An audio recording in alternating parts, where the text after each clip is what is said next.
മാന്യ പ്രേക്ഷകർക്ക് എല്ലാവരും എൻ്റെ വിനീതമായ നമസ്കാരം.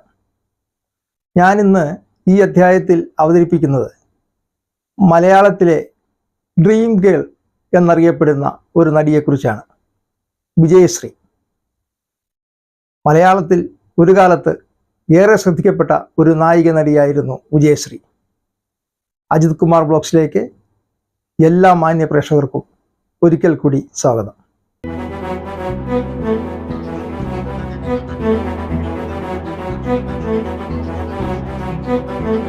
തേയില വ്യാപാരിയായിരുന്ന വാസുവിളിയുടെയും വിജയമ്മയുടെയും മകളായി 1953 ജനുവരി 8 തിരുവനന്തപുരത്ത് മണക്കാടാണ് വിജയശ്രീ ജനിക്കുന്നത്.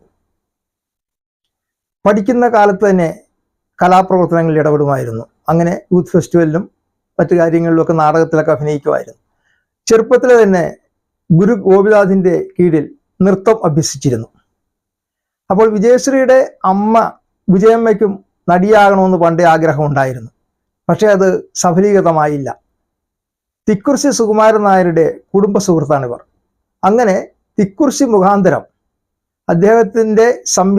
അദ്ദേഹം തന്നെ സംവിധാനം നിർവഹിച്ച ഒരു ചിത്രത്തിൽ പൂജാപുഷ്പം, പ്രേംനസീർ ഷീല നായകനും നായികയും അഭിനയിച്ച ഒരു ചിത്രത്തിൽ ചെറിയൊരു വേഷത്തിലാണ് ആദ്യമായി വിജയശ്രീ പ്രത്യക്ഷപ്പെടുന്നത്.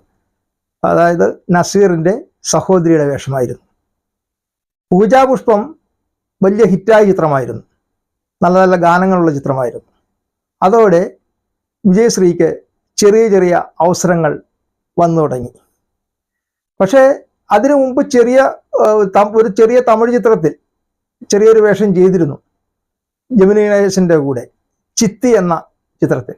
മലയാളത്തിൽ മാത്രമല്ല, മലയാളം, തെലുങ്ക്, തമിഴ്, കന്നഡ ചിത്രങ്ങളിൽ അവർ ഒരു കാലത്ത് അഭിനയിച്ചിരുന്നു.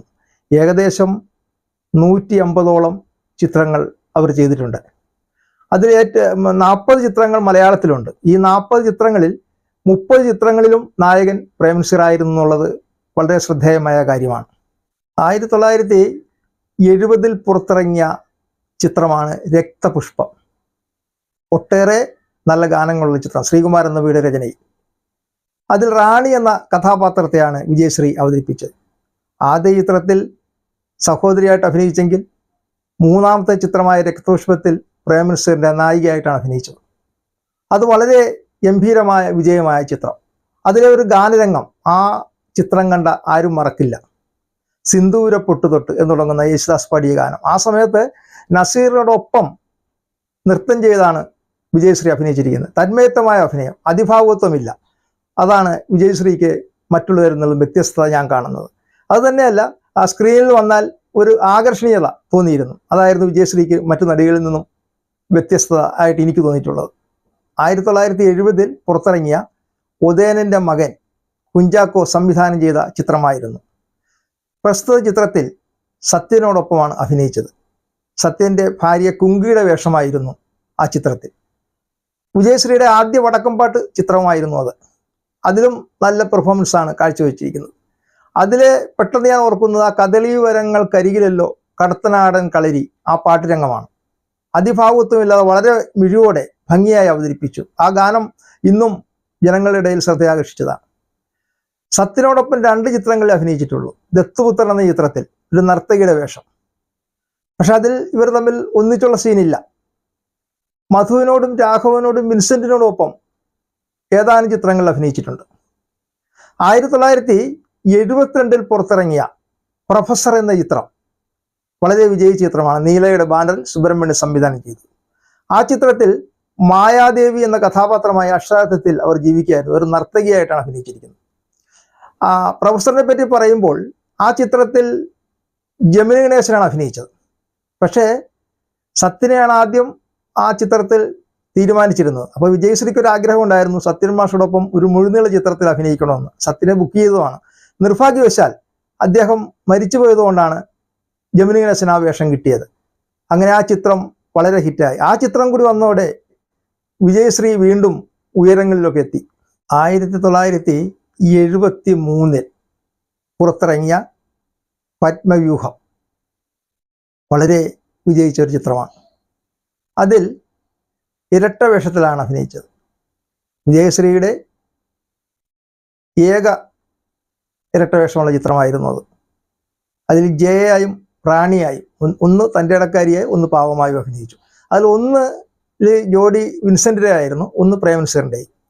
ആ ചിത്രവും വളരെ നല്ല നിലവാരം പുലർത്തി. പഞ്ചവടി, അജ്ഞാതവാസം, ഈ ചിത്രങ്ങളെല്ലാം വിജയിച്ചത് പ്രേംനസീറിനോടൊപ്പം വിജയശ്രീയും കൂടി അവരുടെ അഭിനയ മികവ് പ്രകടിപ്പിച്ചതുകൊണ്ടാണ്. 1974 കുഞ്ചാക്കോ സംവിധാനം ചെയ്ത പൊന്നാപുരം കോട്ട എന്ന ചിത്രം വളരെ വിജയ ചിത്രമായിരുന്നു. അതിൽ ബാല എന്ന കഥാപാത്രത്തെയാണ് അവർ അവതരിപ്പിച്ചത്. തൻ്റെ അച്ഛനെ കൊന്നവരോട് പ്രതികാരം ചെയ്യാൻ വേണ്ടി പോകുന്ന ബാല എന്നൊരു കഥാപാത്രമാണ്. പക്ഷെ അതിൽ യാദൃച്ഛികമായി പ്രേംനസീറിനെ കണ്ടുമുട്ടുന്നു, പ്രേംനസീറുമായിട്ട് സ്നേഹമാകുന്നു. പക്ഷേ പ്രേംനസീറിൻ്റെ അച്ഛനാണ് കൊന്നതെന്ന് പിന്നെയാണ് മനസ്സിലാകുന്നത്. അങ്ങനെ അവസാനം പ്രേമിച്ച നസീറുമായിട്ട് അംഗം വെട്ടുന്നു, വിജയശ്രീ മരിക്കുകയാണ് ചെയ്യുന്നത്. അങ്ങനെ ഒരു ദുഃഖകരമായ ഒരു അന്ത്യമാണ് ആ സിനിമയ്ക്കുണ്ടായിരുന്നത്. അതേപോലെ തന്നെ ആ ചിത്രം അഭിനയിച്ചതിന് ശേഷമാണ് 1974 മാർച്ച് 17 ആ നടി ആത്മഹത്യ ചെയ്യുന്നത്.